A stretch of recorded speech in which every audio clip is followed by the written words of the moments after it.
Morning. Morning. How you Morning, doing, Jerry. Bob? I'm good. Had a little bit of a late night last night. Yeah, investigating. Now, I was actually working on a REM pod build that I've been trying to get done for a while. Um, I sent you some pictures of it. Yeah, I was gonna ask you about that. So, okay, and try to get this. Come on, there we go. I did not get transferred over to get this thing shared out. Uh, Today, we are going to be talking about the 1990 Royal Rumble. This was a request from Nick Apawaski, if I'm saying that correct. Something like that. Good morning, Joe. Hey, Joe. Good morning, Joe. Yeah, Nick had been requesting several shows over the course of this series. And this year, I think it's one of his favorite Royal Rumbles. The Royal Rumble is his favorite event of the year, as it is mine. And he asked us to talk about this one, which we are gladly doing. Yeah, Chris, Hey, about Chris. that. um, so we're going to be talking about the 1990 Rumble. It was the third ever Royal Rumble, second on pay per view. Um, and this one here had a lot of, as far as the Rumble match itself, had a lot of history. It made a lot of history, started a lot of different trends as well. And and it had a pretty decent undercard, I thought. Yeah, you started with the Bushwhackers and um, Fabulous Rougeos. That seemed to be the one match that, to me, didn't have any kind of history behind it. It was almost like this was a thrown together match, whereas the other three matches did have some history, unless something happened that I don't know about. But I wasn't into wrestling at this time, so I don't really know what kind of a history was between the two teams. I don't know. Bushwhackers are always a big fan favorite. Um, I was one of those that like, I could take them or leave them either way. Yeah. I wasn't a huge fan of the Bushwhackers. But the fans in that arena that day, all of them were going like this. Yeah, Even, even the adults, the older people, they were all into it. yeah. And it may be that point of not watching as much back then with the Bushwhackers and all that. I do remember the WrestleMania of that year. That was the first WrestleMania I got to watch actually live or as it was happening. We not watch replays um, there, but we'll get into that later. Didn't And that the was Bushwhackers recently pass away? a match. Um, this is one of those few times where Jacques was wearing a full beard. No, normally he's clean shaven, but this one event he has a beard, so that's kind of strange. Yeah, didn't one of the Bushwhackers recently pass? Butch last year, he actually passed away during WrestleMania weekend when he came in for one of their celebrity signings. He ended up passing away in between the two WrestleMania days. Goodness. Yeah, he flew in from New Zealand and did something that night and ended up passing away that night. That's crazy. I know. I guess you got to go. What better place to go when you're a professional Yeah. wrestler? And Luke, at the age of 77, I think is still wrestling.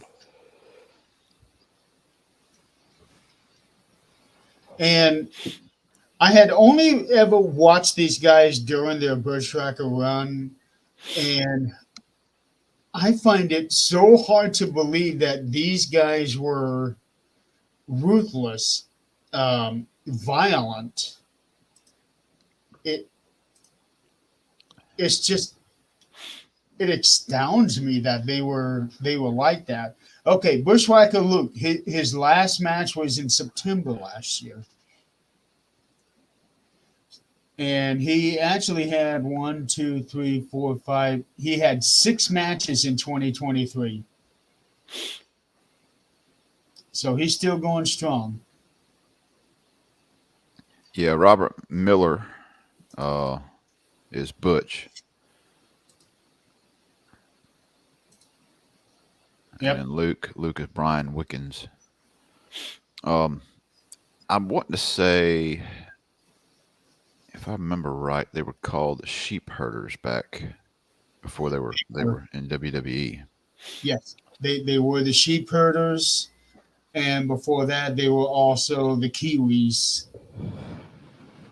And I And think they were at Mid South long time ago as the Sheep Herders. South, Mid South.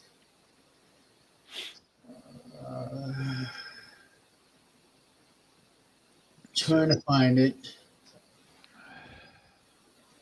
You see, they were in Southwest Championship Mid Wrestling. Atlantic, Universal Wrestling Federation as the Kiwis and the Sheep Herders. Yeah, Mid Atlantic. Yeah, NWA, basically. They were in WWC.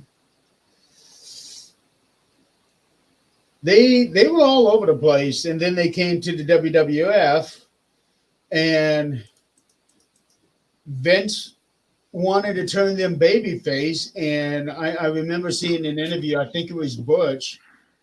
He he almost took it like he was challenging Vince to do it, because I don't see how you can turn us into faces after all the stuff that we've done. But go ahead.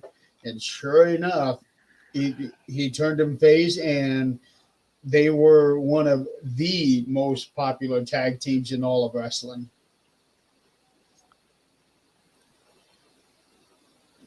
Um,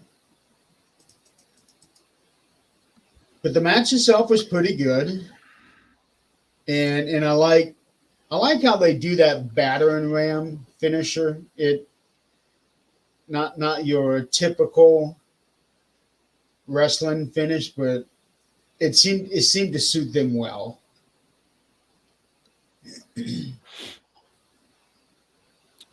remember Um, remember during the match. I'm trying to think which one it was, but it kept on biting the Rougeos, and Jesse kept on uh, hollering at the referee about, or commenting that the referee just letting it go. yep. Um, Actually, there was a whole thing between Tony and Jesse. How they were both commenting that the referee was letting both teams getting away with stuff. And that's another thing I want to bring out. So Tony Schiavone was originally not supposed to be doing commentary that night. It was supposed to have been Jesse and Vince McMahon. I wonder why that Well, changed. according to Tony, Vince had a um, late night drunk fest, and had a massive hangover the next day. And he called Tony. Hey, did you bring your tux? Yes, I did. Good. You're doing commentary tonight. So he wasn't expecting to do it. He was just planning on doing maybe some backstage stuff. Um, I read where Shivani was only with them for a year. yeah, Of course, everybody knows he was with WCW. Had a big run at WCW for yes. many years. He was with WWF for a year. He did, I want to say he did Wrestling Challenge, the commentary for that. And he also did the commentary for SummerSlam 89, and Vince did not like his commentary there. Um, and the only reason that Tony did commentary for the Rumble here is because he couldn't do it, which kind of surprises me because I figured if anybody would do commentary, it'd be Gorilla Monsoon. Because this was during that time where Gorilla and Jesse were doing all of the pay-per-views. So I'm not sure why it didn't have Gorilla do it instead of Tony. Um, but the 1990 Rumble was held in the Orlando Arena in Florida, which the arena itself would host history 4 years later with the first ever pay-per-view match between Hulk Hogan and Ric Flair. And ironically, it would be in WCW instead of WWF at the time. Um, and there was a dark match before the Bushwhackers and the Rougeaus. Paul Roma defeated the Brooklyn Brawler in the pre-show. Yeah, I see that. Yeah. Um, then the Bushwhackers came in and beat the Fabulous Rougeaus. Yes, he was. Um, after almost 14 minutes, good opener for the pay-per-view. And then we get into our first grudge match, which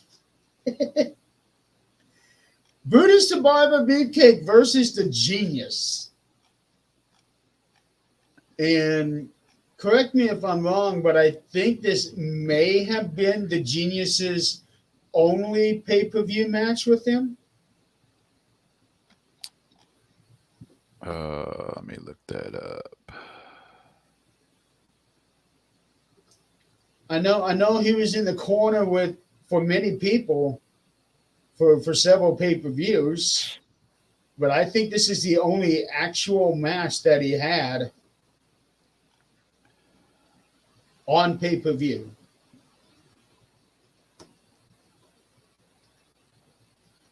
And I guess this was sort of a revenge match for the Genius getting a count-out win over Hulk Hogan just a few weeks before. Genius did? Yes, That's big. it is big. Um, and it was around this time when Mr. Perfect was getting something of an angle with Hulk Hogan, but it never really went anywhere for whatever reason.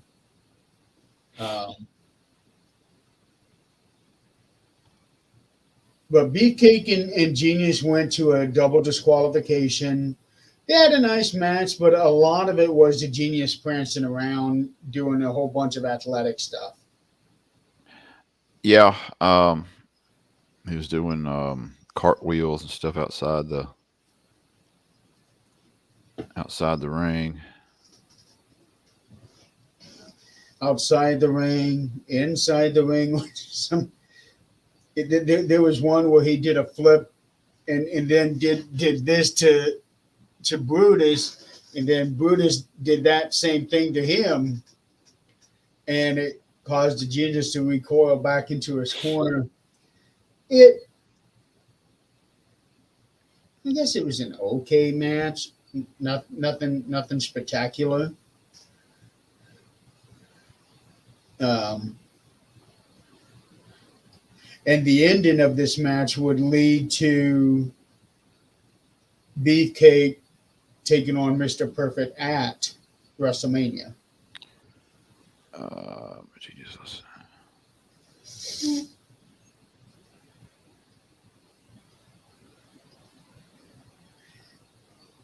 That is correct, Joe. He was Randy's brother, and the story goes that when Randy signed on to the WWF, one of the conditions was that he brings Lanny with him,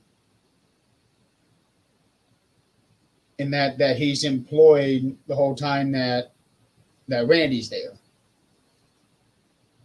And for whatever reason, that did not happen when Randy went to WCW, unless Lanny was just done with the business.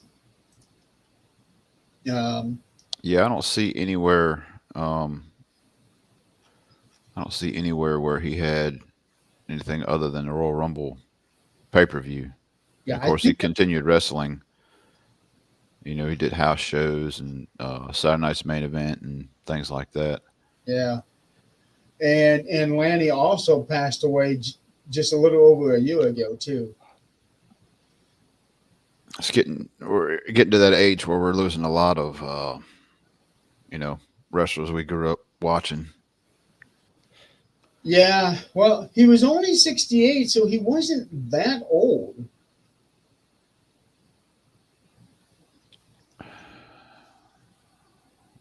What did he die of? Heart failure. Okay. Yeah. Um,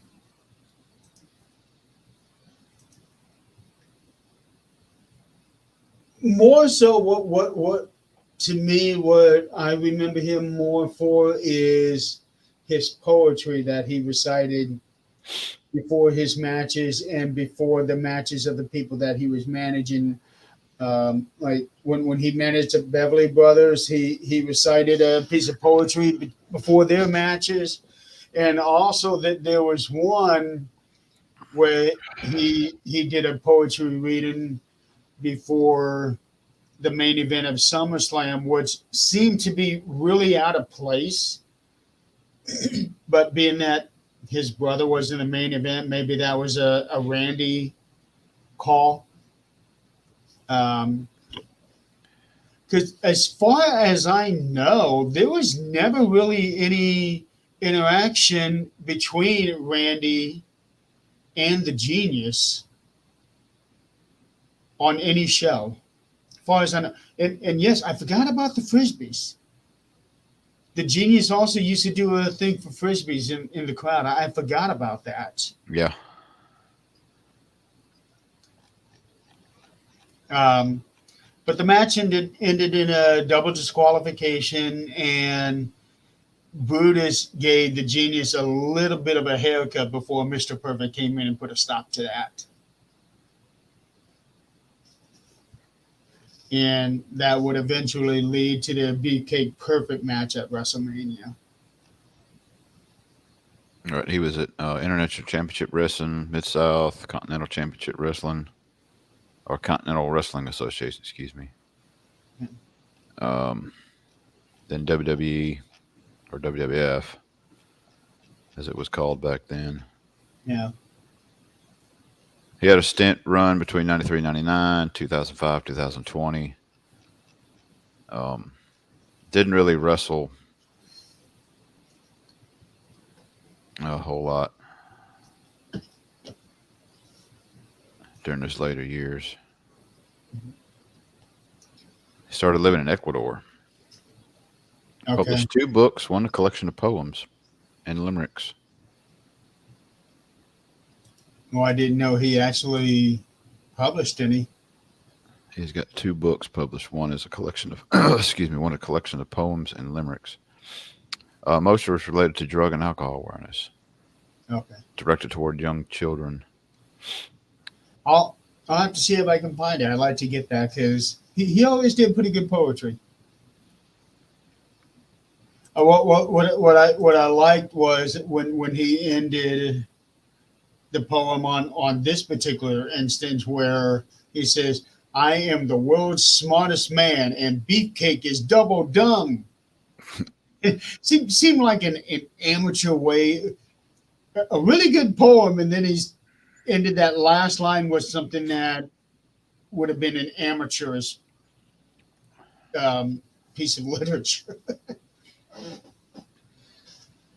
And this match was also 6 months away from Beefcake's own accident, where he had his entire face destroyed, um, almost killing him. Yeah. How he survived that with the way that I heard it described, I have no idea. Yeah, Yeah. He talked about that, that whole change over to the after Adrian Adonis haircut that he gave Adrian during it was Piper's match. It was a hair yeah, match. WrestleMania 3. And he come out with these little scissors at the beginning. It's like really ain't getting over, and uh, something just popped in his head about the big shears. So as And soon as he he was brought those shears out, with the crowd. do what? He was insanely over with the crowd. I always liked British Beefcake. Yeah. But when he came out with the shears, it was like everybody just started giving you those big pops and all. That's like who would have thought? Yeah. And he was supposed to win the Intercontinental title at SummerSlam that year, but that was before the accident occurred. Um, so fun match to watch. The next match, that was a brutal match between Ronnie Garvin and Greg Valentine. Um, these two showed us, hey, if you want to get into wrestling, this is what you're going to have to deal with. And the chops that these two guys gave each other were um, Gunther reminds me a lot of what these guys did to each other that day.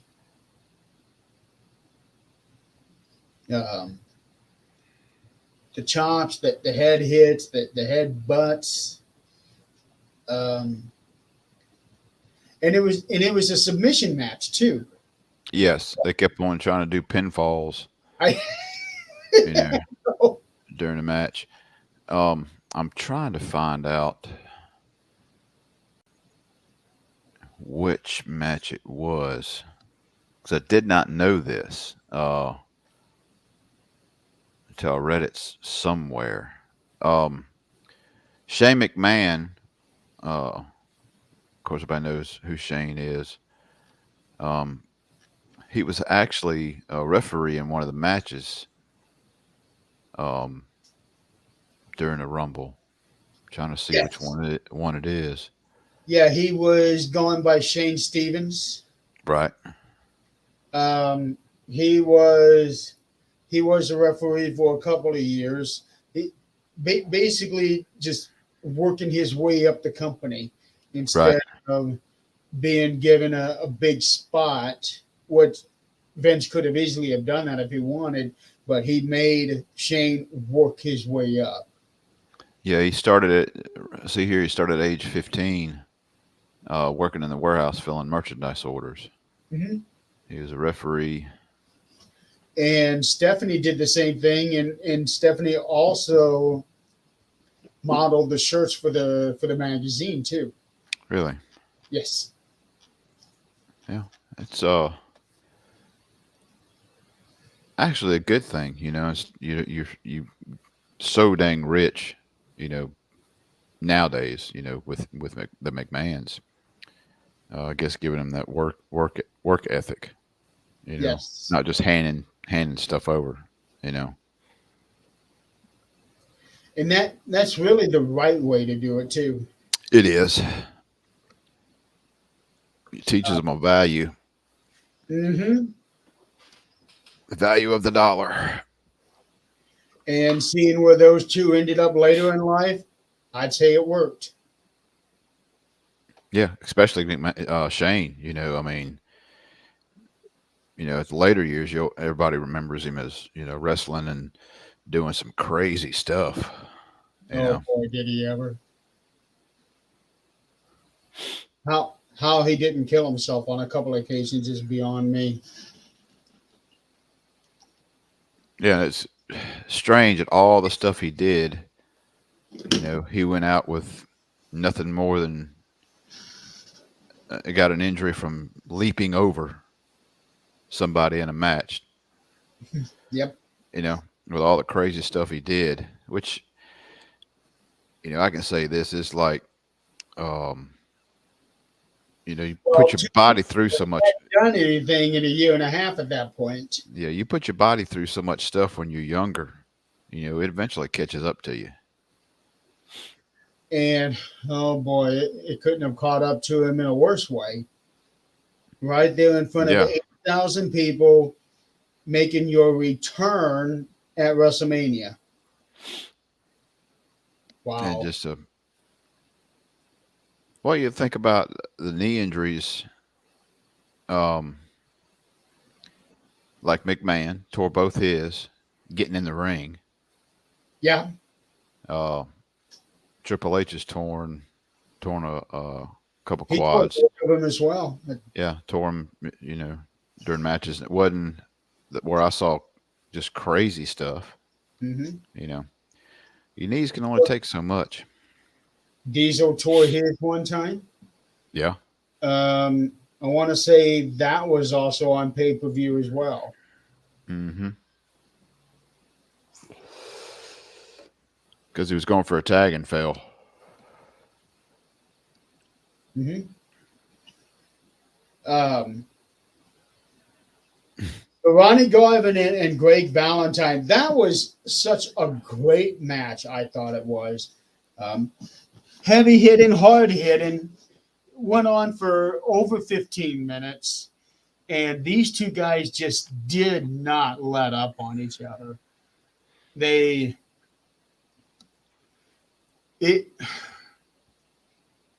I think at this point, this was one of those few matches that if it wasn't the main event, it really could have been. It was a really good match. Going back and forth. Of course, you got Hard outside too. Um, He just he is so much fun to watch, so much fun to listen to.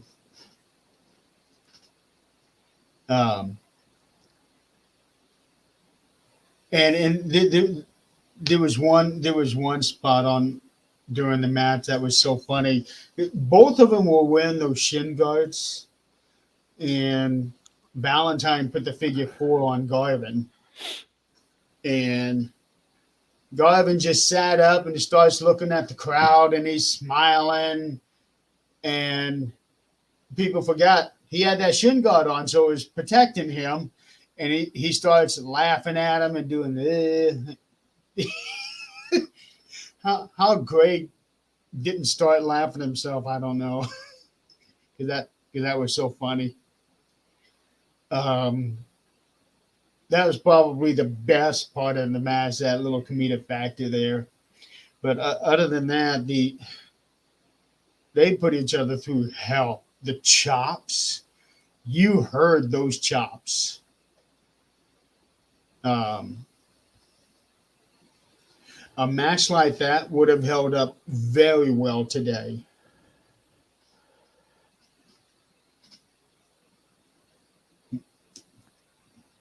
What are you looking for?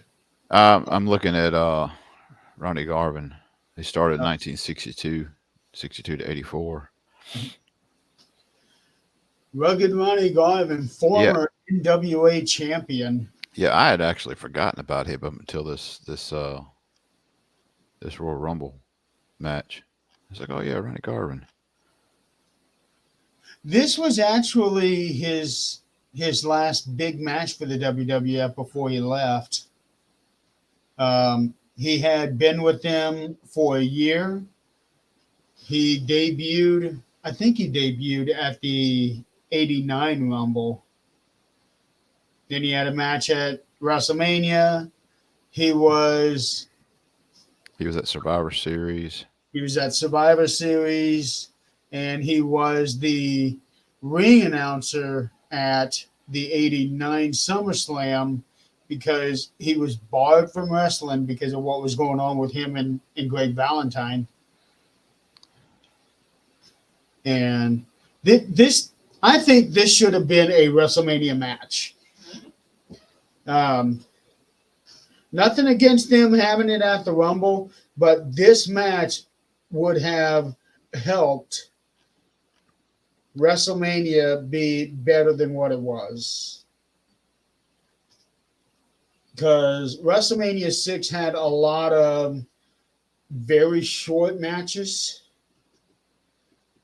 And they could have done without that whole musical thing with Valentine and Honky Tonk Man there towards the end of WrestleMania. And they could have had at least Valentine and Garvin fight it out there.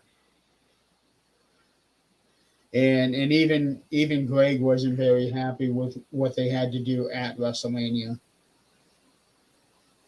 Yeah, he left in 1990. Um, He left left. tonight. He left and came back in a span of 2 weeks in December of that year. He ran his own promotion in Knoxville, Tennessee, called Tennessee Mountain Wrestling. He was semi-retired. Well, in 2000, he competed in a Legends Battle Royal Rumble. Juggalo Championship Wrestling.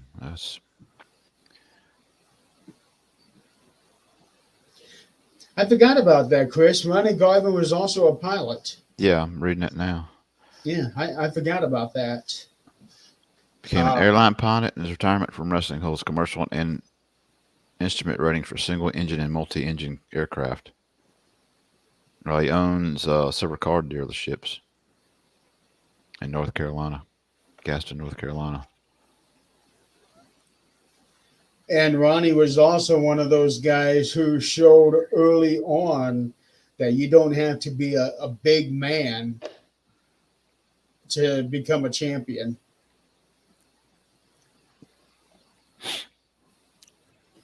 Uh, but it was such a great match with those two because those two are the epitome of old school. Yeah. I mean, Greg had been around for a long time. Yeah, even at this point. Yeah. And he did stick around for a little while longer. He had one more WrestleMania match after this at WrestleMania 7. He participated in 3 more Rumble matches after this year. Did he ever team with his? I don't know if he did or not. Team with who? His father, Valentine. I don't know if he ever got to team with his father before he passed away or not. Let's see. Okay, he was born in 51. Yeah, he's 72 right now.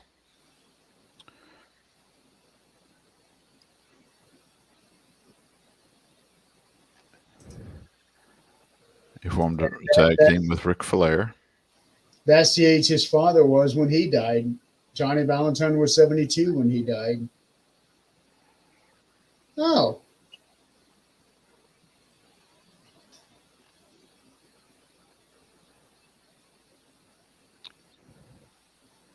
Okay. He actually started in the WWF, then owned by Vincent J. McMahon,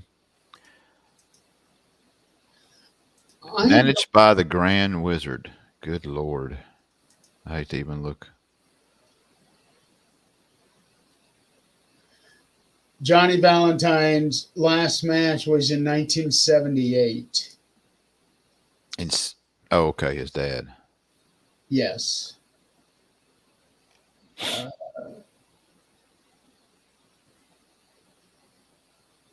it does not look like Greg ever teamed up with his father.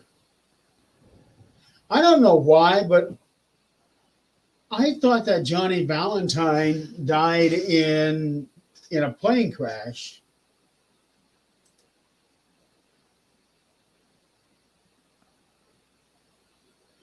Oh, here it is. He retired because of a plane crash. That's what happened.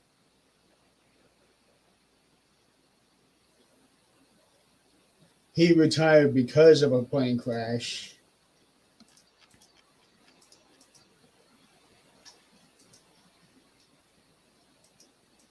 Valentine was actually, I'd forgotten about that. Brutus Beefcake called the Dream Team. Yep. They had well, let's see here. Dino Bravo came in and replaced Beefcake. Yes. That was when Beefcake became the barber. Right. Let's see. Yeah, so Greg Valentine and Beefcake were the tag team champions at WrestleMania 2, and then they split up at WrestleMania 3.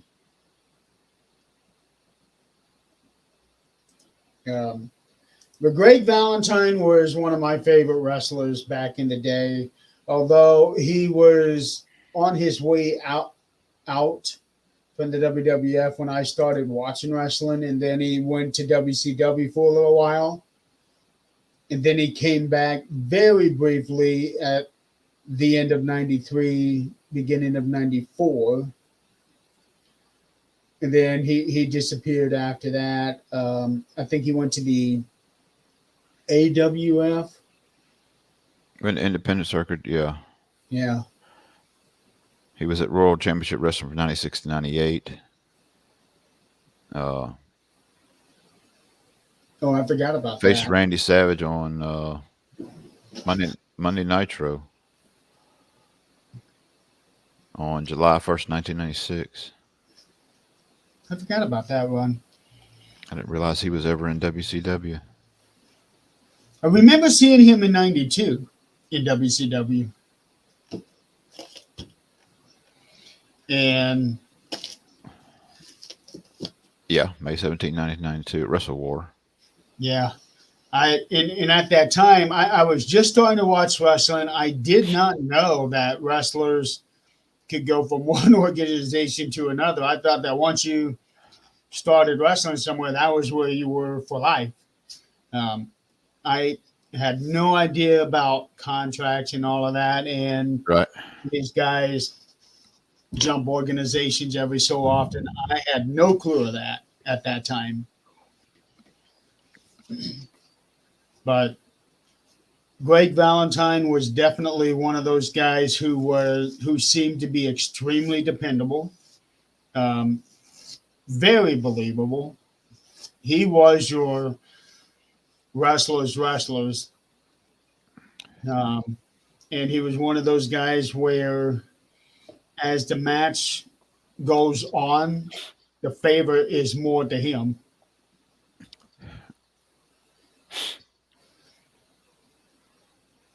Yeah, Brian, he's one of those. Yeah, Brian Knobs is his brother-in-law. Um, it wouldn't surprise me. but yeah, back in the 80s, you had a lot of, especially with wrestlers that have been around a while. Been there in the 70s and all that, and coming in and wrestling there. Those are your old school wrestlers. Yeah, And he was definitely one of those. he I would say that he was one of the last old school wrestlers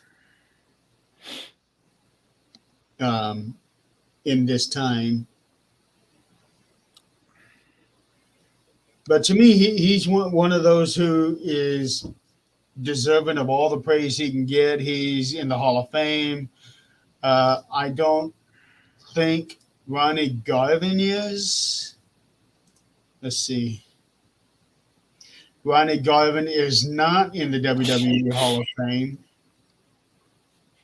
Uh, for that matter, he's not in any Hall of Fame, but he should be.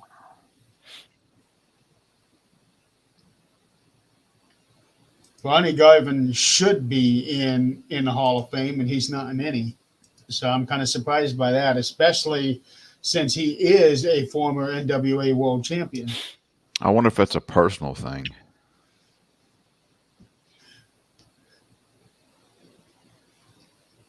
A lot of times it is a personal thing if somebody doesn't get put in the Hall of Fame because somebody who makes that decision doesn't like them.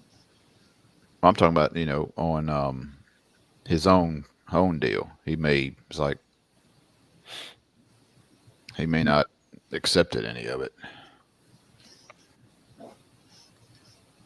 Well, just like Paul Heyman has said that he has turned down the Hall of Fame several times, but this time it feels right, and that's mainly because of it being in Philadelphia, Right.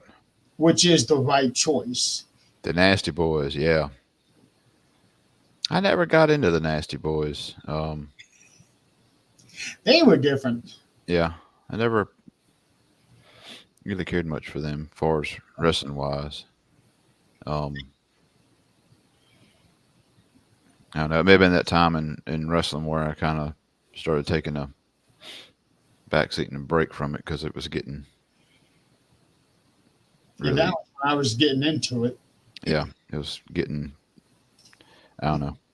Some of the personas were really stupid, in my opinion, back in that day. Couldn't get much worse than TL Hopper, I can tell you that.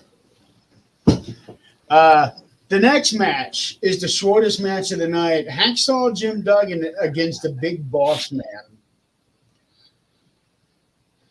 Another heavy hitting match. These two threw everything at each other. Um, there was one where Hacksaw was flying off the rope and rammed himself into the Boss Man, and Boss Man flew out of the ring during that match. Um, they were only at it for 6 minutes, but these two were sweating so much and tumbling around so much that you would think that they had just had a 20-minute match. Yeah, this one ended up in a double disqualification, did it not? No, he disqualified. Yeah, yeah. No, Duggan. Duggan was announced the winner after Slick tried to distract the referee, or got in. Yeah, Hit Boss Duggan with a nightstick. That's what it was. Okay. Yeah, Bossman was disqualified because he used the nightstick on Duggan. And then And I after would, that, Duggan got his 2x4 and went after Bossman. yeah, I would guess this didn't end their feud. Yeah, I'm not really sure why they were feuding each other. I know that they were at the time. And this was one of Bossman's final matches as a heel before he turned face.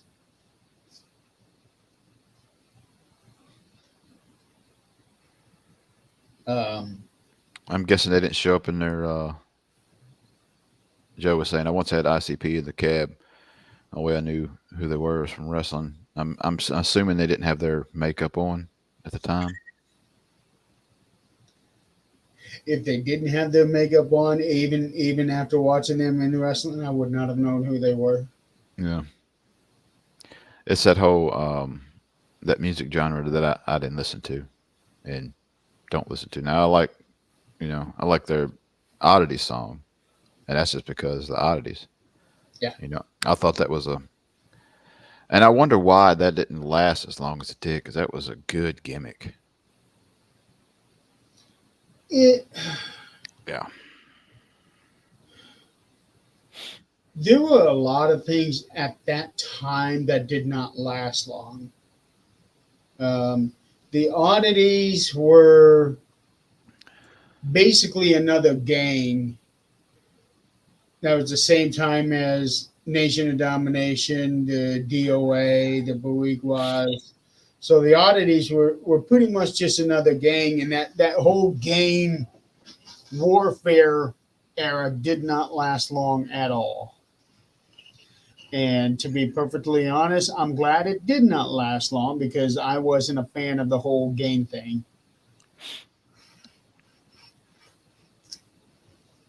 Well, you've always had, you know, um, you know, um, factions in wrestling for a long time.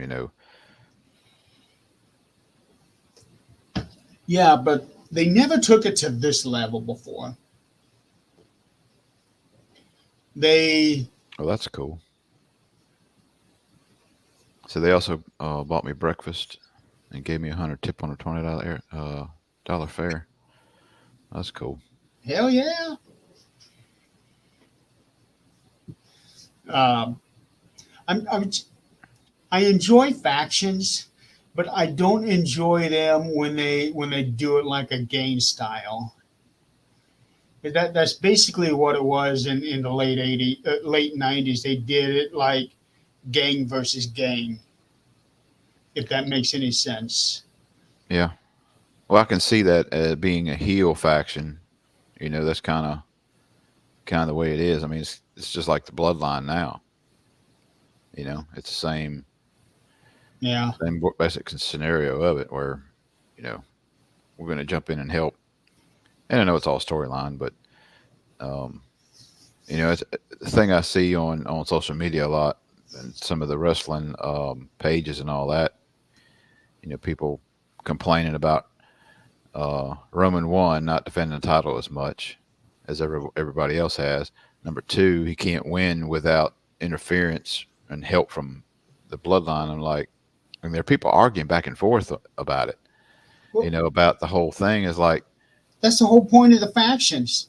you do realize that it's a scripted.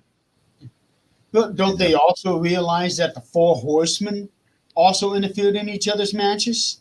yeah. I mean, it's like you're arguing that he can't win without help from the bloodline. And like The it's it's heroes. scripted that way. Yeah. It The has nothing to do hero with Roman. guys. It has nothing Get to do over. with he can't win. It's like this is the way it's scripted, you know. Yeah. And I guess you know, And they talk about the amount of times that Roman has defended the title. I did the math. Since he's won the title on average, he has defended the title every 23 days.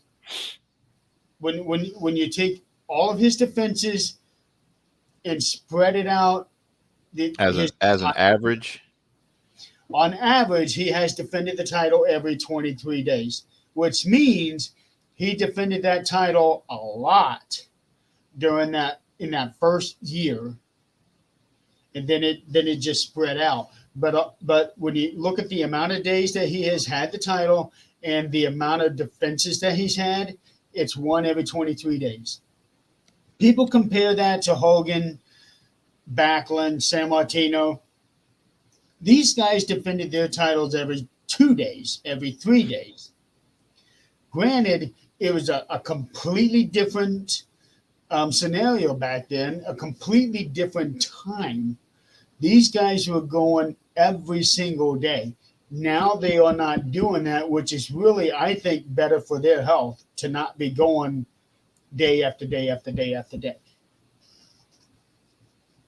Which is why, if you notice, a lot of today's wrestlers have been wrestling for 20 years, whereas those guys, they were lucky to make it 10 years or 15 years. So that's my argument on that. Um, so yeah, Hacksaw Jim Duggan, Big Boss Man. Not a great match, but it was. I thought it was a good match. Um, Another old school match like Ronnie and Greg.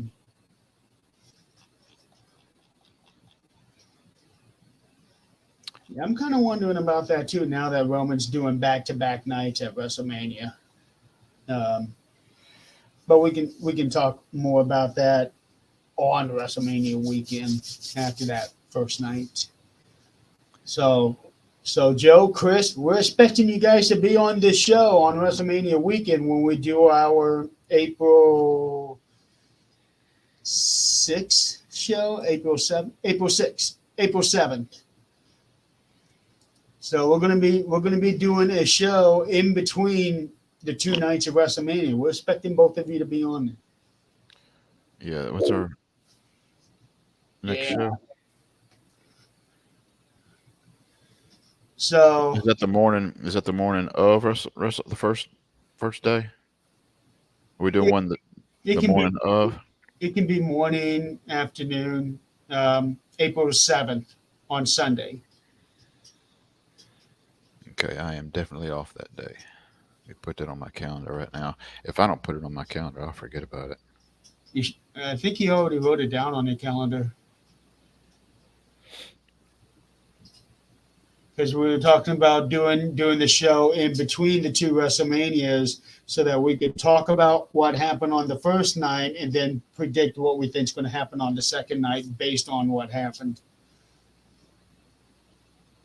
Right, that's the morning of the second night, right? Yeah.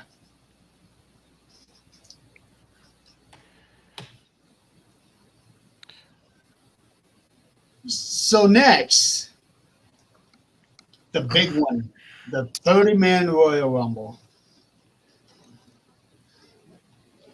Let me pull up the entrance. All right. Yeah. So So, but DiBiase. before we talk about the match, I do want to say this about the arena. I don't know what it was that they did for their lighting thing, but the shows before this Rumble and the shows after this Rumble, everything is all lit up. You see the crowd, the rings brightly lit. This one here is different. Crowd area was kind of dark. I noticed on some of the entrances. It was dark. Parts of the crowd was dark, and even in the ring, it's not dark, but it's not lit up either. Hmm. It's really weird the way that they did it. Um, not a fan of that, and obviously they were not a fan of that either because they didn't do that again. It was just a weird lighting situation that they had. Now I don't know if that had anything to do with how they had the row of lights going all the way around the top of the arena, which was which is a cool trademark for them to have, but their lighting was just off for that event. It's almost like you're watching everything in a haze, sort of. Hmm.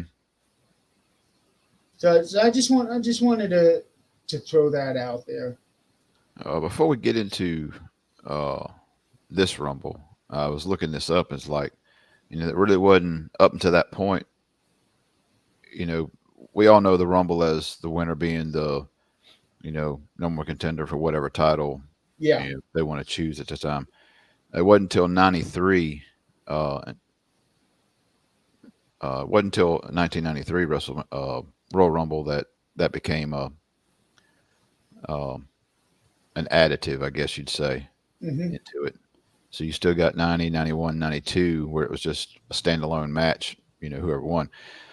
Um, reason Hogan being the champion, he was actually in the Rumble during this match. This one here, um, This one here is actually the first time that every champion in the WWF was in the Rumble. Yeah, you had a lot of big names in this one. They did. You had Hulk Hogan, who was the World Wrestling Federation champion, the Ultimate Warrior, who was the Intercontinental champion, Andre and Haku, the tag team champions, and Ted DiBiase, the $1 million champion. Yeah, DiBiase in the '89 Rumble was pulled the number 30. Hmm.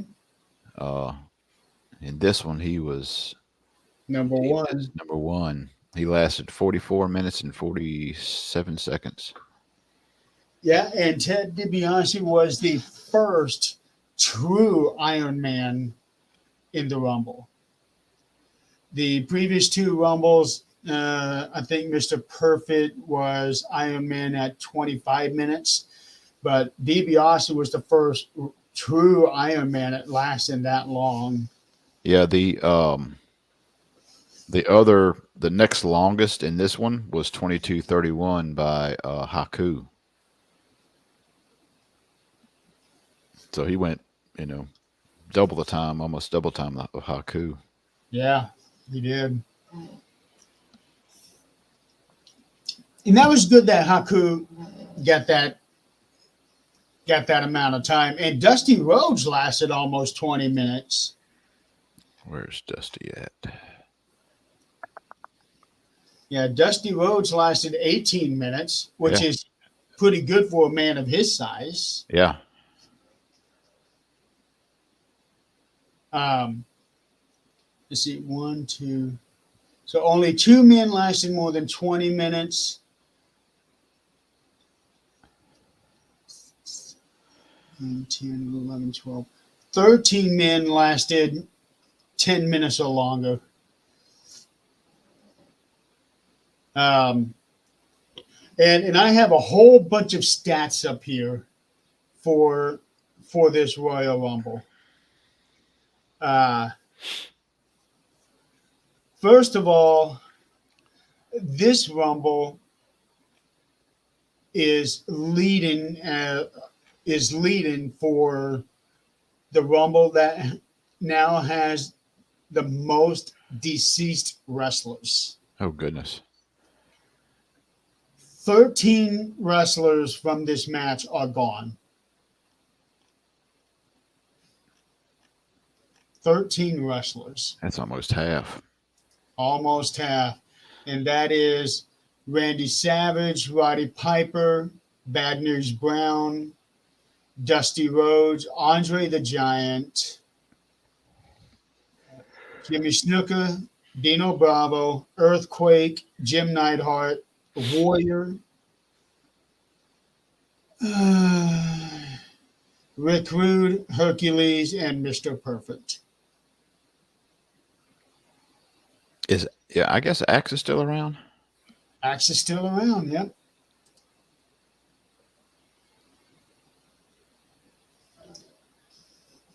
Bill Eadie, 76 years old. But less than a year from now, he would be retired because he had his heart issues. So this here is the last Rumble that he was a part of. His last pay-per-view would be Survivor Series that year. Is that why they brought in? Crush. Yeah. Yep. That's why they brought him in. But yeah, this Royal Rumble has the most deceased wrestlers. 91 Rumble has 12 wrestlers that are gone. Now, this is not including those on the undercard. This is just the Rumble match. If you include the undercard, then now you add in Butch, the Genius, and the Big Boss Man.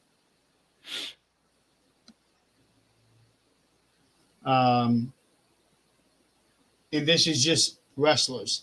This is not including managers like Bobby Heenan. Um, I think Mr. Fuji is gone. Yeah, I think Mr. Fuji is gone. Sensational Sherry's gone. Virgil is now gone. Yep. So, so this Rumble has been hit the hardest out of all of them uh, so far.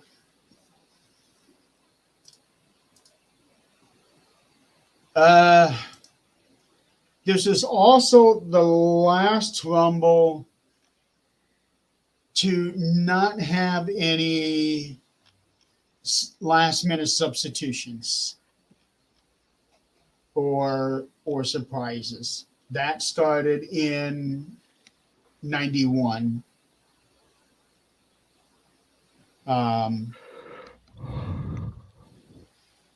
Red Rooster, I believe, was the last one announced, and that was on the weekend of the Rumble. Why that was, I have no idea. But I do know that. Excuse me. Sneeze it out. Yeah, pollen's hitting.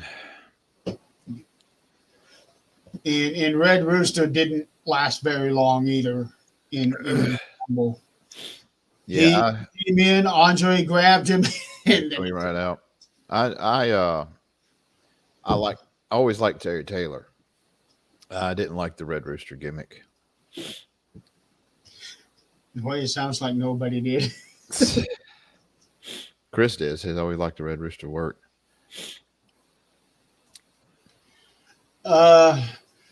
This was also the first Rumble where we had what is now referred to as the Diesel spot. DiBiase really did it first. He and Coco Beware started it out. A minute and a half later, he threw Coco out. Marty Jannetty came in. Minute and a half later, he threw Marty out. 1 second in between the two. Yeah. 136 and 135. So it wasn't until Jake Roberts came in that the ring started to fill up. So DiBiase was the first one to really have that alone time. Although technically Hulk Hogan had that the previous year. He is the third in that match on eliminations. Hogan and where is it at? Hogan and Warrior. Yeah, Hogan and Warrior both had 6. DiBiase had 4, 2 of which were in the first 3 minutes. Yeah. This was also the first Rumble where they had that big gang up on the bigger guys, and 6 men. It took 6 men to eliminate Earthquake.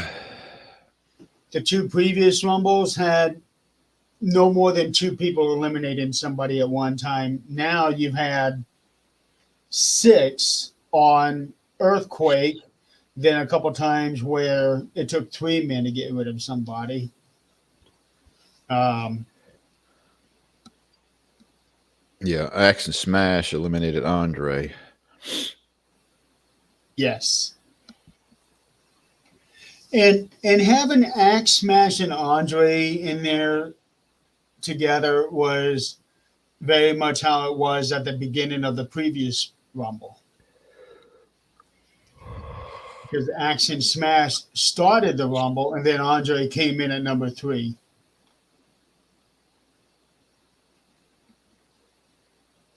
And Andre lasted 10 minutes in this Rumble, which is really good considering he was in that tail end of his career where it was getting harder and harder and harder for him to do anything. So him being able to be in this thing for 10 minutes is quite the feat. Well, even during WrestleMania 3, yeah, and that was 3 years before this. Yeah.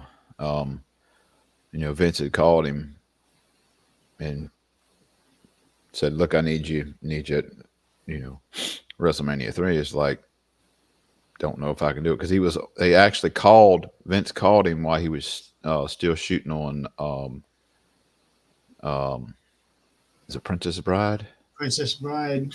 Um, and at that time, his health was just so bad, wrestling wise. And you can really watch that match between Hogan and Andre, and it's very hard for him to move around. Hmm. And to think he continued on for 4 more years after that. Yeah, You got to respect him. He enjoyed what he did, even though it hurt him so much. But Andre was very instrumental in those formative years for them. Um, he he, always liked that. yeah, he was one of those very few real legends when WWF started their pay-per-view thing, and it just kept on going. So for him to be able to last 10 minutes into this match, taking on everybody, um, he came in, eliminated the Warlord right away. And this is the only Rumble where the Warlord lasted more than a minute. The previous year, he lasted 2 seconds. Good Lord. Yeah. Um, the 91 Rumble, he lasted a minute 35. And the 92 Rumble, he lasted a minute 43. So this is the only Rumble out of 4 that he lasted more than 2 minutes.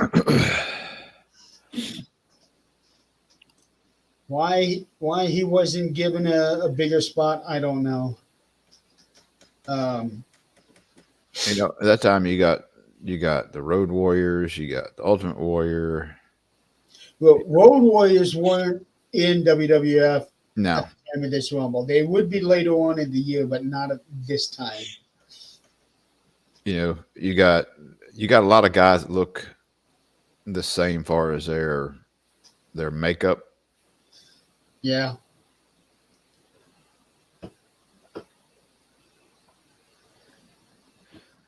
There were some guys in here that didn't really get much of a chance to really showcase anything. Shawn Michaels lasted 12 seconds. And who would have thought that in 5 years from this night, he'd be winning 2 Rumbles in a row? You'd have never guessed it from that 12-second spot there, would you?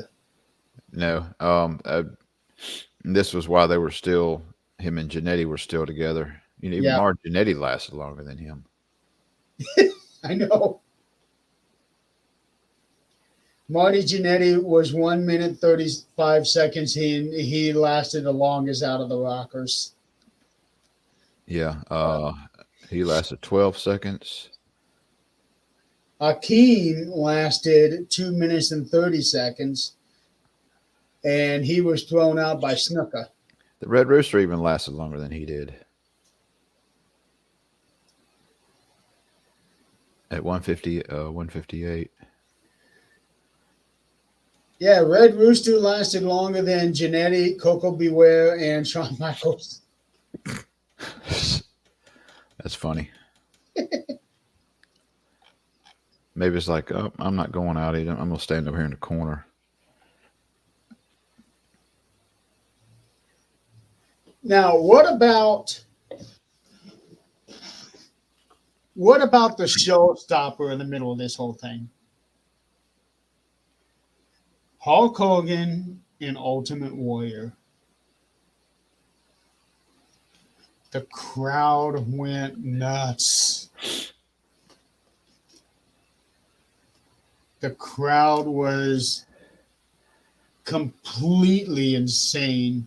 that was two big names, two big guys, two crowd favorites that are now, and it reminds me of was it Rumble last year? Was it Rumble last year when Jay and or was that this year? No, that was this year.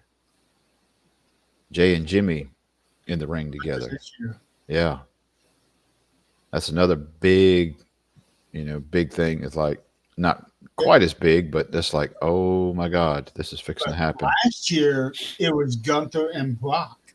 Yeah, and we'll get into that thing too. Brock is now back on the website and all that stuff. So I don't know what they're going to do with that. Who knows? And somebody's saying that Brock was never taken down. I never looked. I don't care. I don't care if they're listed on a website or not. All I know is he's not on TV. Right. I don't care if he's listed on a website. And Brock, as good as he is and all the accolades he's gotten, he's one of those guys that it doesn't really matter to me if he comes to WrestleMania or not. It's one of those guys that's like, it doesn't really matter to me. But Brock is also in a position where he doesn't have to do anything ever again if he doesn't Right. want. Right. He's got enough money to last the rest of his life. Yeah. Especially considering the lifestyle that he leads, outside of this. He's him and Sable are got their ranch, and at last I watched a documentary on him, and it was like butcher shop. Do what? He's got a butcher shop. Yeah, he's got a big cattle ranch, and he's very not connected to social media. That said, with all the implications and everything, it depends on what that's going to do to his marriage with Sable. Right. So, and I'm sure Sable knows a lot of stuff that went on backstage. Because it was at that Attitude Era where there was a lot of stuff going on. But look at what Sable did. It said that she filed lawsuit against McMahon over sexual harassment and stuff like that. So if it turns out that her husband took part in even half the stuff that Vince did, this lady said that Vince did, I can't see Sable turning the cheek. Yeah. After what she said she had been through. Oh, but I'm sure over time we may or may not find out. Honestly, it's none of our business, but it's being put out there in the public. Right. But yeah, Hogan and Warrior. That is just one of those iconic moments that is very rarely ever matched. Right. And this was, of course, a lead up to WrestleMania 5. 6. 6, that's right. 5 was Macho, wasn't it? Macho and... Yeah. But yeah, 6 was the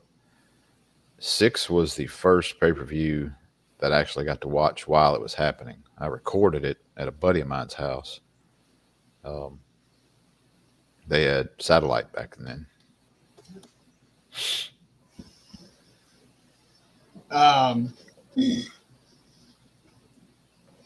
What's interesting before this match, when they were doing the comments from all of the wrestlers,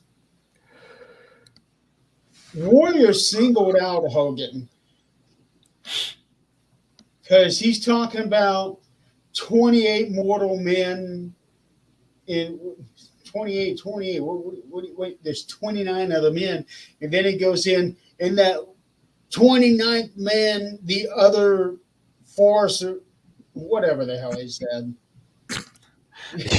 you, he wasn't known for having great promos, verbal wise. They were He, not great promos, but they were memorable. he had that thing of screaming and hollering and just going off in the left field, Yeah, and half of the stuff you couldn't understand what he was saying. that's why you remember it so well. That and the snorting. Yeah, yep, yep. Uh, But I always liked Warrior. From the time I first saw him come in at WrestleMania everybody. three, WrestleMania three when he No, it defeated. was It he was wasn't three. in three. He didn't debut until the summer of '87. Maybe it was SummerSlam. It was SummerSlam. Um, when he come in and beat Honky Tonk.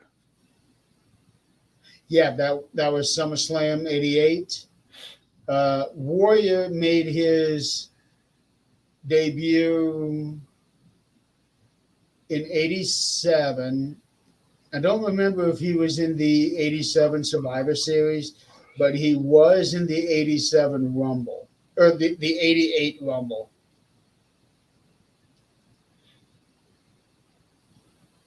Um, and then the '89 Rumble, he had that pose down thing with Rick Rude, which I don't understand why they did that. They could have had a match. Yeah. Well, no, it was Jake Roberts. I was thinking there was a little feud there going. That was Jake Roberts. I was thinking of Rick Rude and Jake Roberts when uh, Jake's wife was, you know, topic of conversation between them two. Yeah, oh, yeah. And he had Rick Rude had Jake's wife on his trunks too. Yeah. Oh boy.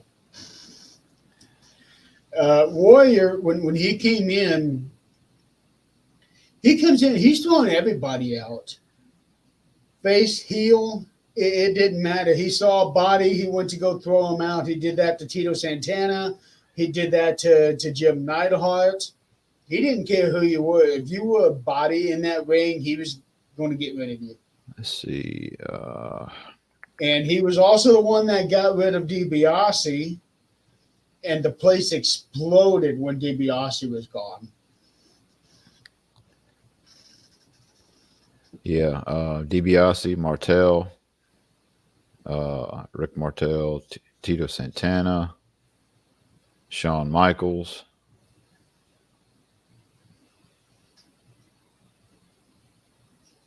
Are you looking at the Wikipedia page? Yeah.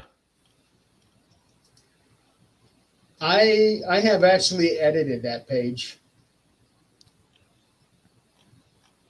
In fact, if you look at the view history, you'll see my name in there. Let me see. Let me see. Last time I edited it was a year ago, and that was to add Ted DiBiase's name to the list of people who eliminated Jim Neidhart.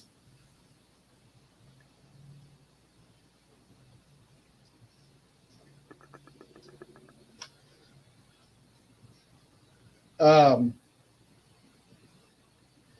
this Rumble here. Now, I don't remember if any of the managers were allowed in the '88 Rumble. I don't think they were.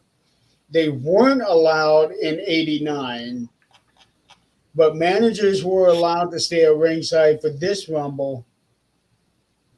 Uh, Mr. Fuji and Bobby Heenan got into it. And then Virgil you could see him actually holding on to DiBiase, trying to keep him in the ring. Yeah.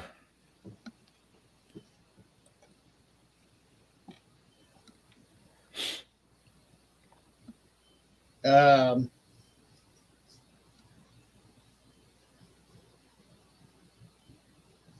Then Hogan, after Hogan and Warrior had their little standoff, double clothesline, then the Barbarian comes in and he's able to have his way with both of them. And then all of a sudden, Rick Rude comes in before the countdown even starts. Wonder why that was. Just one of those things, or I don't know. I don't know if that was the way they wanted it to go, or if there was an actual issue with the time clock. I have no idea. But the time clock showed up after he got into the ring. Then as Barbarian and Rick Rude are trying to get rid of the Warrior, Hogan comes in and clotheslines them, and it gets rid of the Warrior. and then he jumps back in. Yeah, he gets back in, and he clotheslines Barbarian and Rude, and then he leaves. He puts Prince out of there, which... That's par for the Warrior. It is.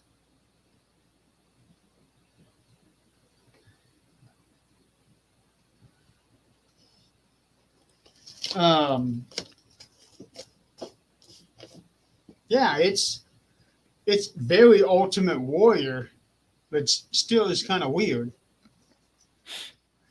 Then Hercules comes in and Mr. Perfect. Now,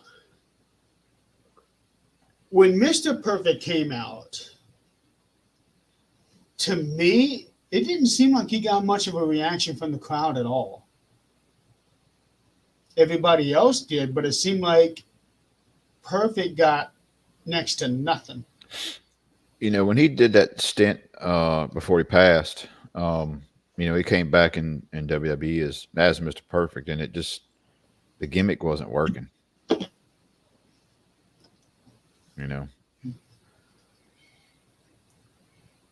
No, he didn't last long, and then he passed a year later, I think it was. But I remember when he came back, I was like, it's Mr. Perfect, and he's doing the whole perfect this, perfect that. It's like, and the chewing gum, and like, I was like, this just not getting over. The heyday is over. Different time. Yep. It was a different time. Let's see here. I have a list.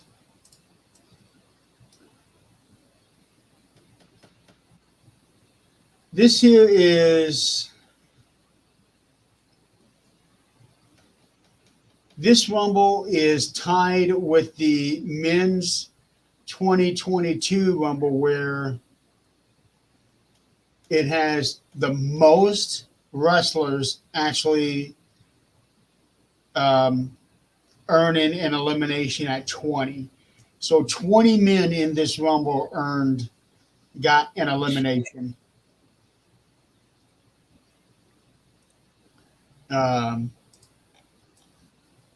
Coco Beware is the first man out.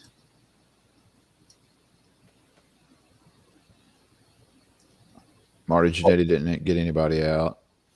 Jake the Snake didn't. The Warlord, Bret Hart. That's surprising. Bret Hart didn't eliminate anybody. Andre, of course, which is another crazy one. Akeem didn't throw anybody over. No. Honky Tonk Man. No, Andre got an elimination. He eliminated the Rooster. Didn't eliminate anybody. Okay, maybe where's it at? Yeah. Yeah, okay. I misread that. Akeem, Santana, Honky Tonk. Of course, Shawn Michaels, because he wasn't in there very long. No. Now, you would say, let me see if I can find him.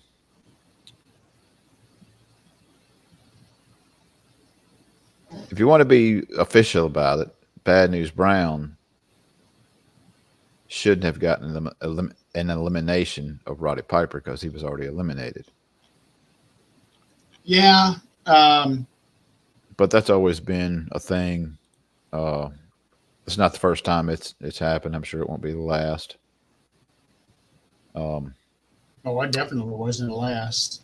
um, Well, Hulk Hogan eliminated Boss Man the year before after he was eliminated.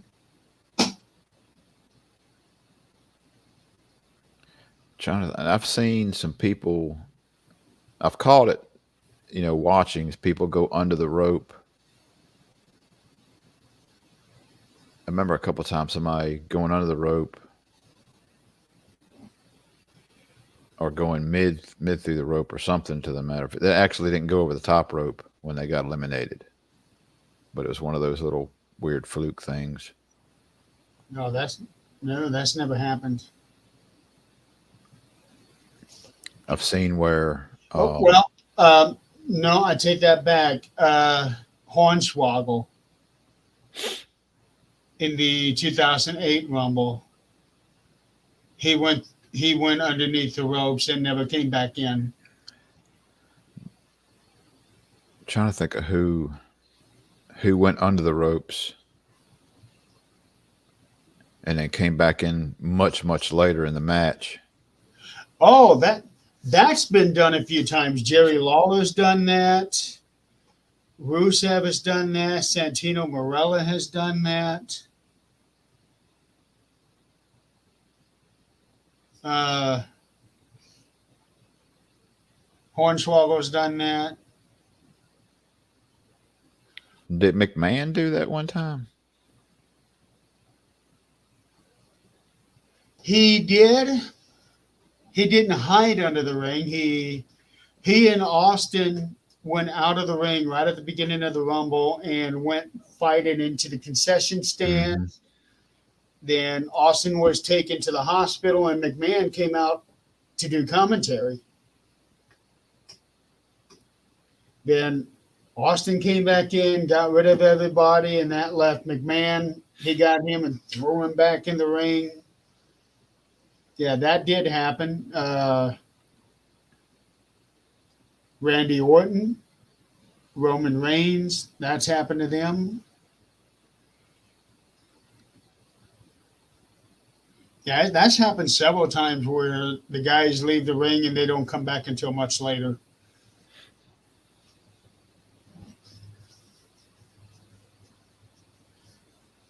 And I think Austin and McMahon were the first ones to do that.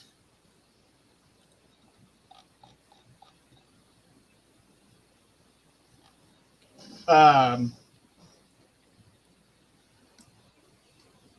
this is what I was working on before we started this show. I was actually working on the Royal Rumbles where their participants were former or current world champions at that point. And there were one, two, three, four, five, six of them in the 90 Rumble. And I am counting DiBiase because he actually defended the WWF title before he got stripped of it. So I see him as a former world champion. So DiBiase, Randy Savage, and Andre the Giant are former WWF champions in this Rumble. And then you have Dusty Rhodes, who was the NWA champion. And then Rick Martel and Mr. Perfect, who were AWA world champions, all in this Rumble.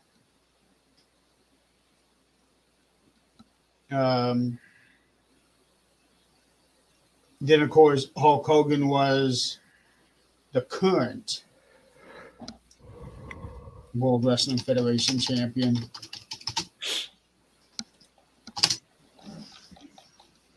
So that was 7 world champions in the 90 Rumble.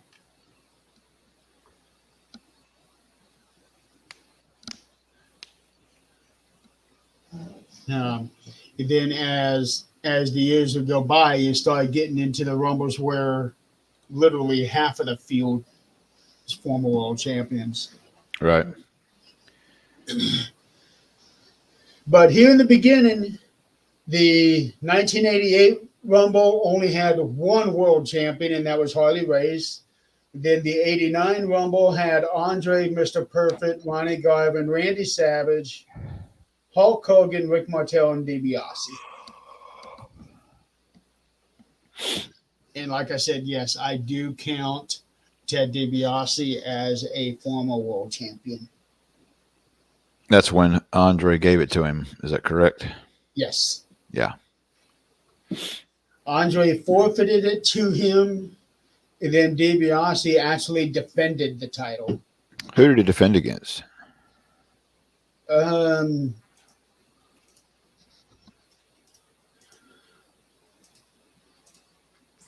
Let's see here.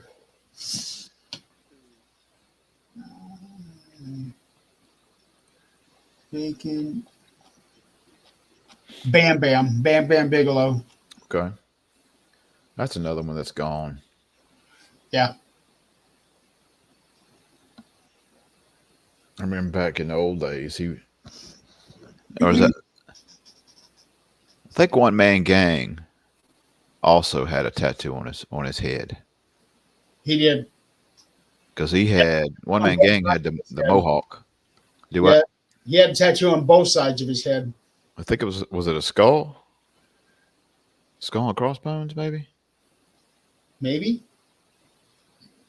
I never really got a close look at it. I just knew that he had tattoo on both sides of his mohawk. But it would make sense to be a skull and bones because that's what his symbol was.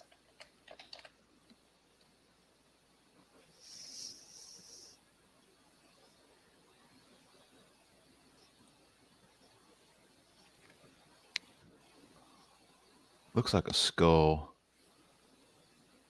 on that side.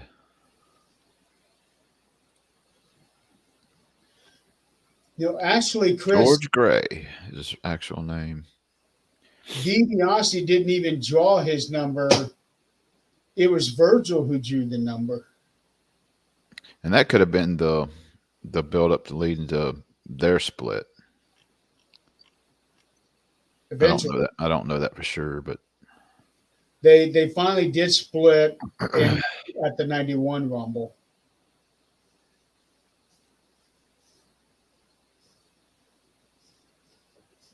Is One Man Gang gone? Because it doesn't see here. It doesn't have a death date on it. I don't. No, he's not. He's still around. One Man Gang is only 64. Yeah, that's. I was watching. I was watching a documentary on. Oh, I know what it was. It was WrestleMania Rewind, and I was watching that series the other day on Peacock, and they were talking about. They didn't. Well, I thought it was going to be every WrestleMania, but it's like I watched.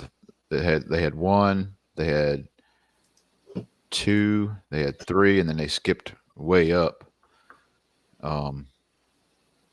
Didn't do each one, but they were talking about WrestleMania 3, and of course they were talking about Andre in passing, and Andre was really young when he passed. Yeah, he's 46. Yeah, something like that. 43, 46. I say Yeah. really young compared to. What's really sad about his passing is that he had just attended his father's funeral. And then he passed. He was punished for buying 30 in the previous year's Rumble. Well, according to the interviews that they were doing backstage at the 90 Rumble, that DiBiase was complaining that he did not even have the opportunity to draw his own number. And then Gene Oakland said, that's because you asked Virgil to draw your number. and that's when they revealed that he had number one.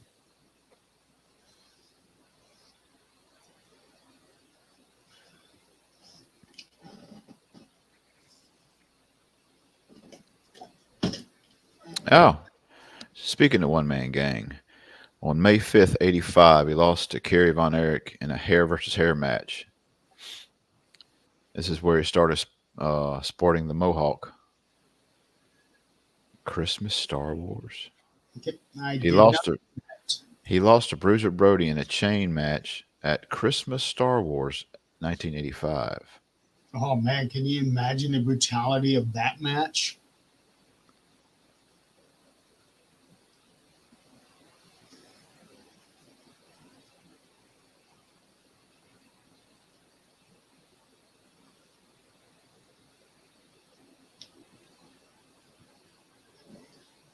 Yeah, Bruiser Brody was wow.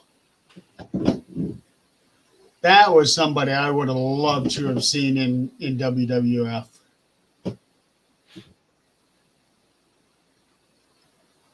Of course, he became Big Bubba Rogers, and then of course Akeem, which is crazy. You go from the one man gang to Akeem.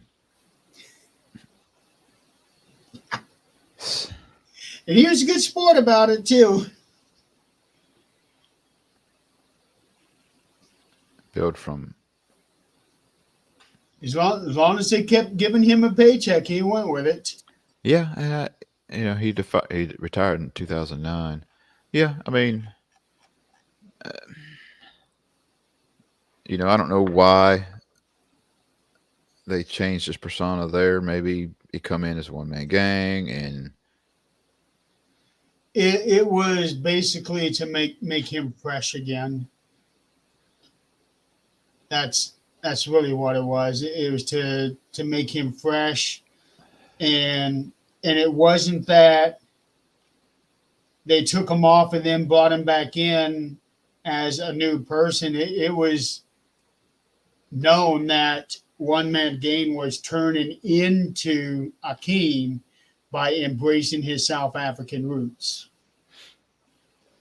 So they did not keep that a secret, like, for example, um,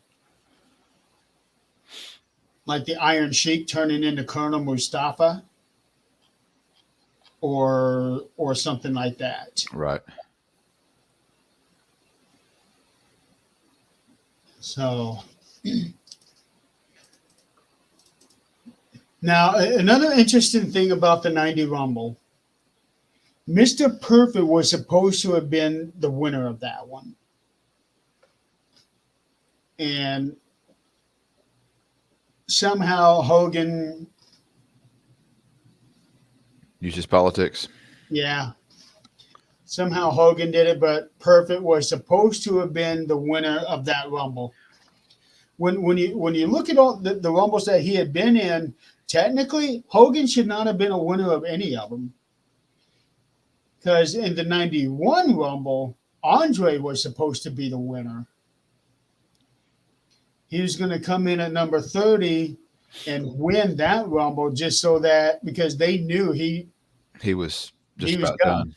Yeah. Yeah. But Andre couldn't even do that. So he wasn't even in that Rumble. He was announced for it. He was promoted as being in the Rumble. But once that came around, his health was so bad he could not even get in the ring for that. Although Andre would eventually get back in the ring later on, but not at this particular time. And that's so Hogan ended up being the winner of that one. Yeah. And it kind of falls into that whole era. Um, as a fan, and I've got a good buddy of mine. We watched wrestling. Matter of fact, I shared the video, the VHS of that WrestleMania 6, and he borrowed it and went and watched it, and bet his cousin on the last match. because I think he came to the house and we watched it, and he was like, "Oh," and he was doing the same thing I did. It's like, "Oh, great, here we go." Hogan's hulking up. He's going to do the leg drop and blah blah blah. Talking about the Warrior match. It's like, here we go again. Because as fans, some of us were getting tired of seeing Hogan do the same thing over and over and keep winning the championship match. Doing the same, boot and leg drop. You know, and but it seems like that match there was a Warrior splashed Hogan at the end, but it wasn't one of those very good ones, I guess I'd say, to pin Hogan at the end of it. And I think Hogan kicked out at like 4 or 3.5. It, Really close. yeah, it was really close. Like 3.1 or something like Yeah. that. Yeah. But that was a great match considering the two that. That were in it. Yeah, that was. Yeah. Yeah, there are so many people out there that say, Hogan is not the kind of guy who would have a great match. The only time he would have a great match is because of his opponent. And they would say the same thing about the Warrior. But when those two went at it, that was a great match. If you look up some of Hogan's matches, like in Japan and stuff like that, he's actually wrestling. Yeah. It's not I wish they'd have let him do that here in the States. Yeah, he's actually doing, regular moves and stuff in there. Yeah. Stuff you wouldn't think Hogan would do. And which is not really easy for a man of his size. No, Ivor, talking about, big guys that do crazy stuff. Yeah. He's doing, moonsaults and stuff. Hogan doing a moonsault? No, Ivor. Oh, yeah. I mean, a guy that big should not be climbing on a rope. It reminds me of Vader. Yeah. And Bigelow. Bigelow did it too. Yeah. The one that sticks out to me is like Brock Lesnar going to a shooting star press. And I was like, oh my God, what are you doing? Yeah, but with Brock, he is extremely athletic.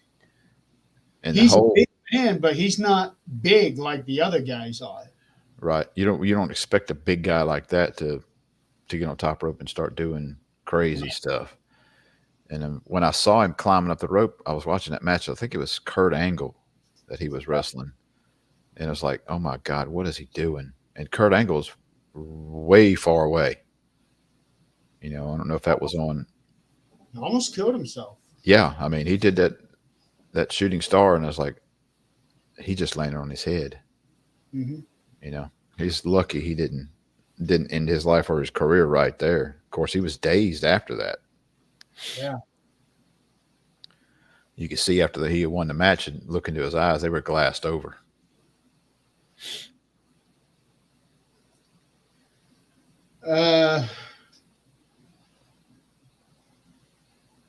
So here in this Rumble,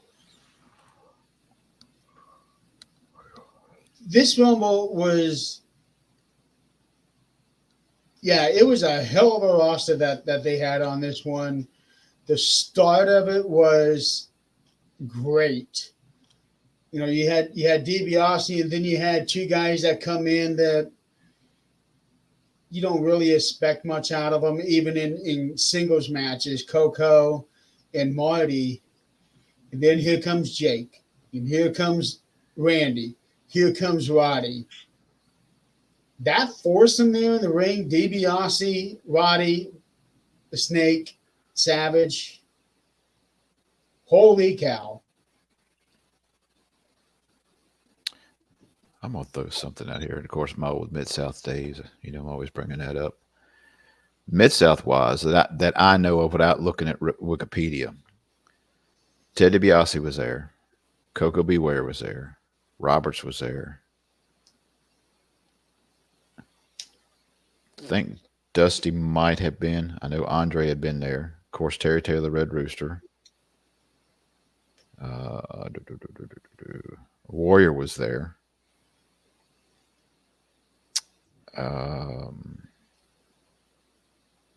I don't think Shawn. No, Shawn Michaels came after that, but he was. No, I'm thinking of somebody else. Never mind. I know it started in Texas. The Barbarian. Hercules was there.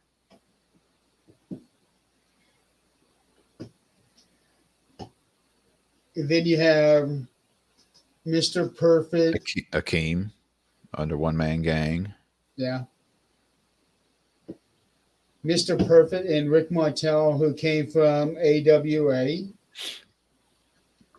Bad News Brown was in Stampede Wrestling with Bret Hart. And I believe that started the feud with Piper and Bad News Brown. Yes. Yeah, they had their match at WrestleMania 6.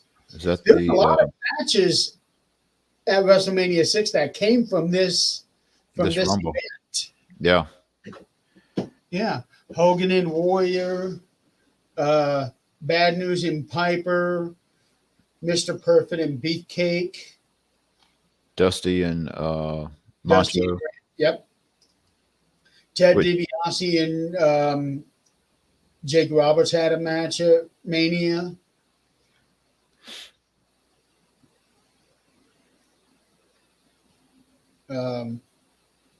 Andre and Haku and Demolition at WrestleMania. There was a lot of matches that came from this. HBK was in Mid-South too?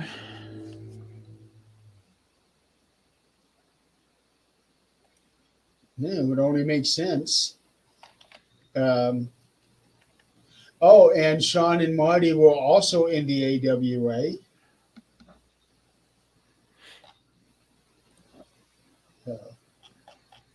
Actually, we're at that time where you said you had to go, right? Yeah, I should have done. I should be on the road right now, but. Okay. So what do you say we call it and let you go? All right. That'll work. Cup of coffee, but yeah. Huh? So yeah, the 1990 Royal Rumble as a whole, I thought was a good pay-per-view. It was. Sorry. Yeah, it was a good pay-per-view. I enjoy watching these old pay-per-views. Mm-hmm. I'm not sure how much longer we're going to have access to it after Netflix gets the whole, Raw and all that. I'm hoping that, we still have access. The way I understand it, everything is supposed to go through. So everything is going to be on Netflix? It's supposed to be. Being the kind of money that was dumped, I would but they also say that Peacock is contracted up until 2026. So it's like there's going to be some sort of an overlap, and I don't know. I'm going to enjoy the whole Netflix Raw thing because, I don't have cable. So it'll give me an opportunity to watch Raw when I'm not at work. I'll have to figure out what I'm going to do because I'm only paying $6 a month for, $6 a month for Peacock. So if everything goes over to Netflix, I'm going to have to figure out see what Netflix is going to cost, and then I'll cancel Peacock because I'm not going to have both. Yeah, we've got both, and we've got works out really good at the station because you got so many guys there, and I've got Netflix and Peacock, and then other guys have got Paramount, and some other guys have got Disney, and it's like so we're logged in at work. So at any given time, you can watch pretty much whatever you want to on there. Yeah, We've been we've been uh, we've been watching uh, Tubi here. that's free though. Yeah, that's free, and we've gotten on this kick of me and another guy of watching 80s horror movies and picking the absolute well stuff we haven't seen before. And yeah, there's some pretty bad horror movies out there. But there's a certain magic in the '80s movies. You know, I've always been a big fan of B horror movies Yeah. back in the 80s. And it's like I'm watching some of these movies I've not seen before, and it's like some of the stuff that goes on in the movie is like this just don't make any sense. Why would you do that? You know, there's this zombie movie we watched, and this guy, the movie is like they're like really slow moving, and it's like, oh my god, here they come, you know, and they're like barely moving. It's like just run or walk fast. Right now, I'm watching this Season 2. Creep Show, I and love the original. I love the original Creep Show. the the cartoon aspect of it reminds me so much of the original. I didn't realize there was a cartoon version.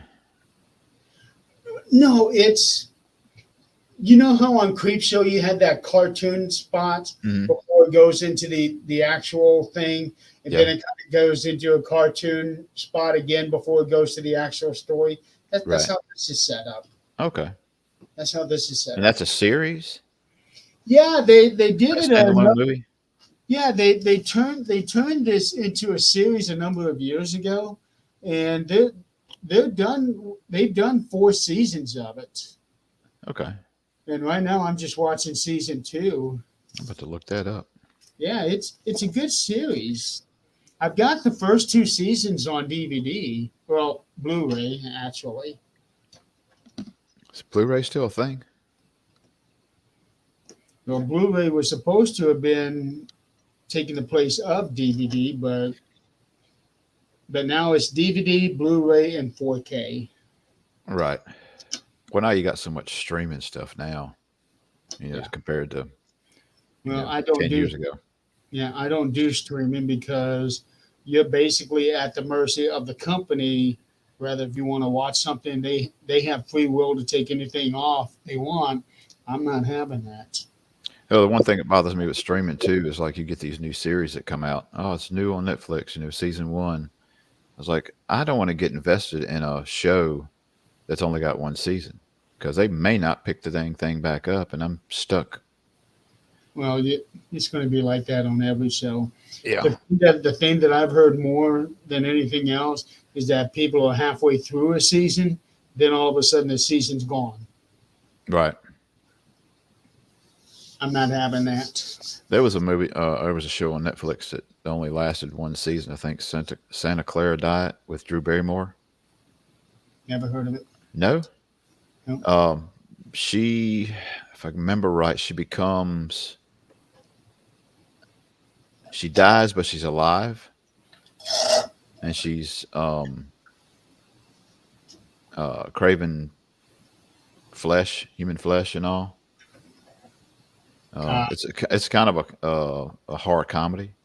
It's actually pretty good. Drew Barrymore? Yeah.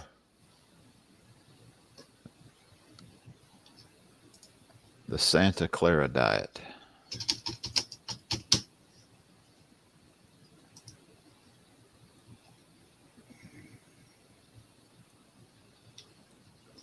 Santa Clarita Diet. There it is. Okay. I actually enjoyed the show, and they didn't pick it back up. Series centers on husband and wife real estate team who live normal, mundane lives, and then it changes dramatically when she shows symptoms of having become a zombie. Well, there's 3 seasons of it. Oh, it was 3 seasons. Okay. Yeah, 3 seasons, 30 episodes. Well, it may be that whole thing where they pulled it after I watched one season of it. I may have to go back and watch 2 and 3 then. Yeah, I Of course, you got to watch the seasons and all too. Some, that first season's always going to be short run. Not as many episodes in the season as compared to something that's picked up for a couple more seasons where they add another 10, 12 of them in there. most seasons now are 10 or 12 episodes, which bugs the hell out of me. I'm so used to 26 being the norm. And now 26 episodes is almost 3 seasons. I'm thinking, what? No. It's almost like you can't come up with enough stories to fill up a season. Whatever. Yeah. All right, so I give Royal Rumble 1990 2 thumbs up, and want to thank Nick Opalewski, Apaluski. That's close. yeah, for recommending this. Good show to watch. Good Rumble. Um,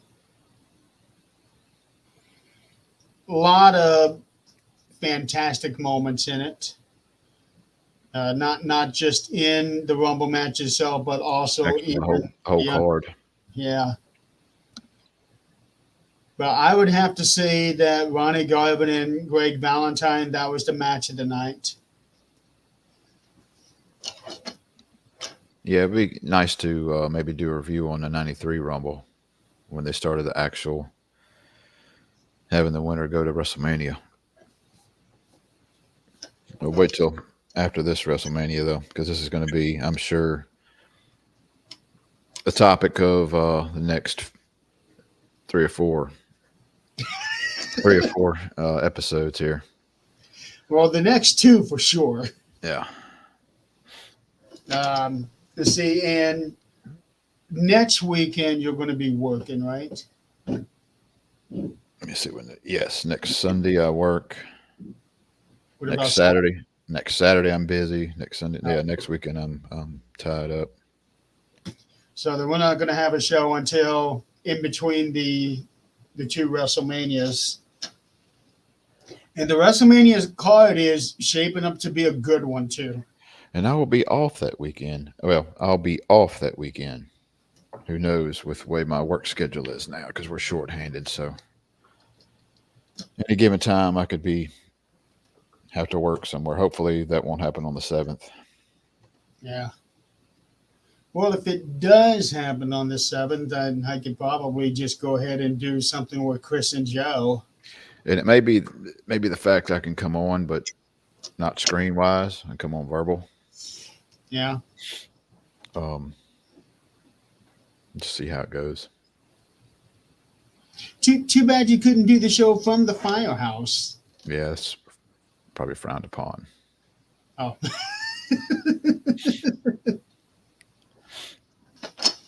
Had to try.